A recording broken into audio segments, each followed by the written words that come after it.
Le gouvernement est en discussion avec la majorité à l'Assemblée de Corse en ce moment depuis plusieurs années, est une majorité nationaliste qui portait dans son programme politique une revendication d'autonomie. Des négociations ont eu lieu depuis plus d'un an, 2 ans, avec notamment menées par Gérald Darmanin, mandaté par Emmanuel Macron, qui s'est déplacé plusieurs fois sur l'île.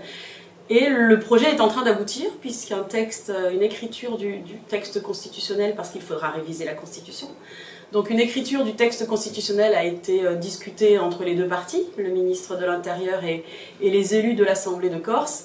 Et avant-hier soir, l'Assemblée de Corse a validé, donc il y a eu une délibération, l'Assemblée plénière, et elle a validé l'écriture constitutionnelle qui était proposée. Cette écriture propose une autonomie de la Corse, avec des pouvoirs normatifs, législatifs et réglementaires plus avancés que l'on peut rencontrer dans les autres collectivités territoriales. Et la question de la langue n'est pas posée en tant que telle dans cette écriture constitutionnelle, mais il est reconnu la communauté linguistique, culturelle et historique que forme la Corse. À travers cette reconnaissance, il y a évidemment des revendications relatives à la langue corse et à une plus grande place de la langue corse. La majorité à l'Assemblée de Corse revendiquait un statut de co-officialité pour la langue corse, qui est une ligne rouge du gouvernement et qui n'a pas été reconnue comme telle. Donc on verra ce qu'on pourra faire comme mesure dans ce terme de reconnaissance d'une communauté linguistique. Donc il y aura peut-être une plus grande place accordée à la langue régionale qu'est le corse sur l'île. Suite à la demande d'autonomie de la Corse, d'autres régions revendiquent, alors avec un vrai fond ou alors avec un jeu politique peut-être, une autonomie de leur région.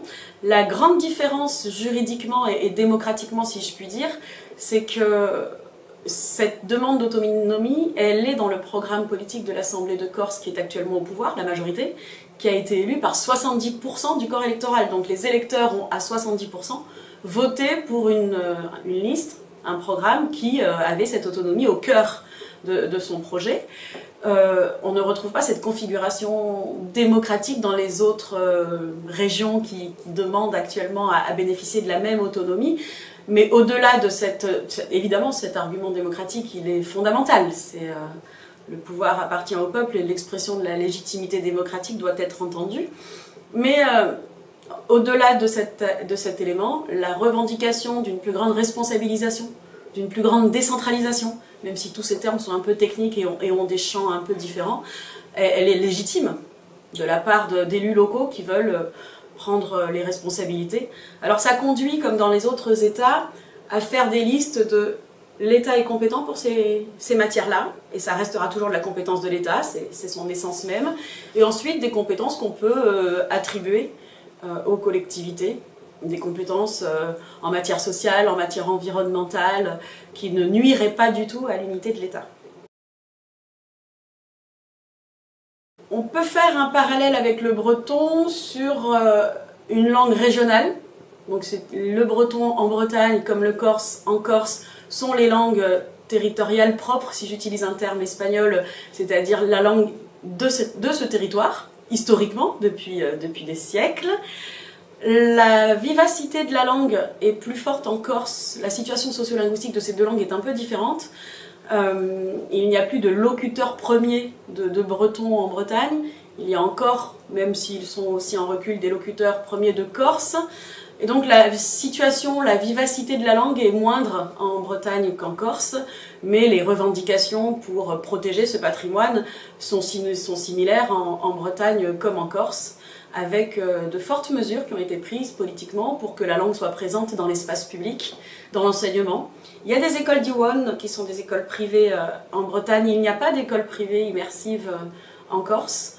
L'enseignement du corse à l'école se fait dans le cadre du programme scolaire normal, dans le cadre de l'horaire normal. Ça reste une option, et donc un enseignement facultatif, mais qui est prévu dans le programme scolaire. En Bretagne, il n'y a pas cette présence aussi forte du breton dans l'enseignement public, en dehors des écoles d'Iwan, mais c'est une faculté qu'offre le droit français, toujours avec ce caractère facultatif que je mentionnais. avec la langue basque, on a une problématique un peu différente, puisque le basque se répartit de part et d'autre des Pyrénées. Et donc, dans le Pays basque espagnol, la langue est co-officielle, l'euskara est co-officielle, alors que partie française n'a pas de statut juridique officiel ou de statut juridique protecteur. Mais les communautés, et les institutions, les communes, les communautés ont pris des mesures de protection, de défense de cette langue-là, dans la limite de ce que leur permet le droit français, mais donc un affichage bilingue, une présence en enseignement facultatif dans les écoles. Donc il peut y avoir des mesures minimales, si je puis dire, pour défendre la langue, mais qui ne sont pas des mesures qui permettraient d'inverser le nombre de locuteurs ou qui permettraient de redonner à cette langue toute la vivacité qu'elle a pu avoir par le passé. On est plutôt dans de la défense et dans de la promotion pour faire vivre, continuer à faire vivre cette langue et pour qu'elle ne meure pas. Ce sont des cas de figure très différents encore parce que les langues régionales dans l'Hexagone sont toutes en déclin, en utilisation déclinante. Il n'y a quasiment plus, avec la disparition des dernières personnes âgées qui les parlaient, il n'y a quasiment plus de locuteurs premiers de ces langues, c'est-à-dire ceux dont la langue maternelle première serait celle-là. Alors que dans les Outre-mer, si, les langues régionales sont encore très vivantes. À La Réunion, 80% de la population réunionnaise parle le créole, donc la langue est très parlée, mais pas du tout reconnue publiquement. Donc il y a un décalage entre l'usage et ce que le droit permet. La question se pose aussi en Nouvelle-Calédonie. Il y a 28 langues kanak qui ont été reconnues.